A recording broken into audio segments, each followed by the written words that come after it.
I saw some things this week and it involves, and I don't even want to get into political stuff, but I feel like what's going on in the world, we have to talk about it, right? When you have a platform, you want to talk about what's going on in pop culture and the world and everything. So I saw a few things this week about women on the Republican Party, right? How they're all like the Donald Trump era women. Okay, so to speak. And good for them.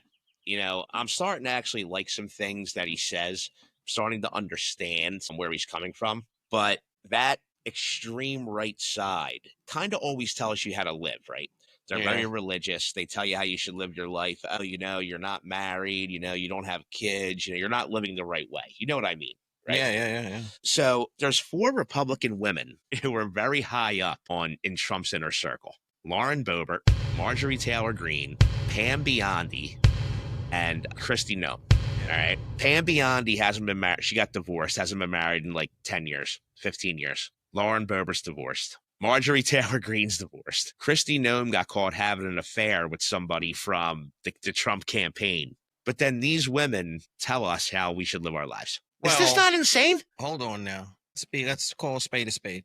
You remember how just like when Paulie says this life of ours doesn't lend itself to being married and having a spouse. Oh, no offense, but ask me, marriage and I think don't jive. I think it's the same thing for when you're at the top in politics. I think it's the same way. You are constantly on 24/7. You don't really have time for your marriage fails. You can't start a new relationship, et cetera, et cetera. You don't really have time for those things when you're sinking 60, 70 hours a week into your work. So I hear you. You make a great point here. I'm listening to what you're saying. The pot can't be calling the kettle black. That's where you're coming from. I get that. And that's still part of it for sure. You don't want to be a hypocrite regardless. I think that it's like sometimes you ever tell your kids, like, do as I say, not as I do. I think it's that kind of a thing sometimes. Now, to be fair, that might not be okay 100% of the time when you're in politics and people are supposed to be following you and listening to you. But I think it's a little bit of that where it's the job. You know what I mean? And it is. I hear what you're saying. It's there. She's representing, right, a party who believes in certain things. But again, isn't that where you're sitting there and you're like, oh, this is gaslighting? Or, right. It can be both things for sure. Absolutely. You know what I mean? Like, listen, do what you want, but don't sit there and tell me like, oh, you guys should be living this way and that way. And honey, you can't even keep a man.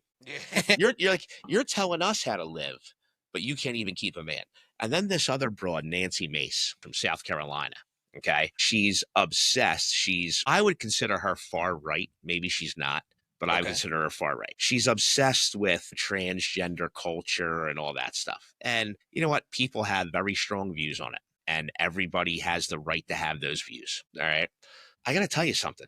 When I look at this woman, I kind of feel like she's one of these people who is transgender and is so self-loathing. Mass, have you seen this woman? Do me a favor. If you can, bring up a picture of Caitlyn Jenner. Yeah. Am I wrong, or do these two women have very similar qualities? Yeah. And I think I see an Adam's apple there. Again, this goes back to what we were just saying about the pot calling the kettle black. I realize that you aren't exposed to certain things. I realize you might not have the expertise, but oftentimes people don't get involved in something until it happens to them, right? Like you're not donating to the Cancer Society until somebody in your family gets cancer. You're not conscious of transgender rights until you've changed sides. You know what I mean? Yeah.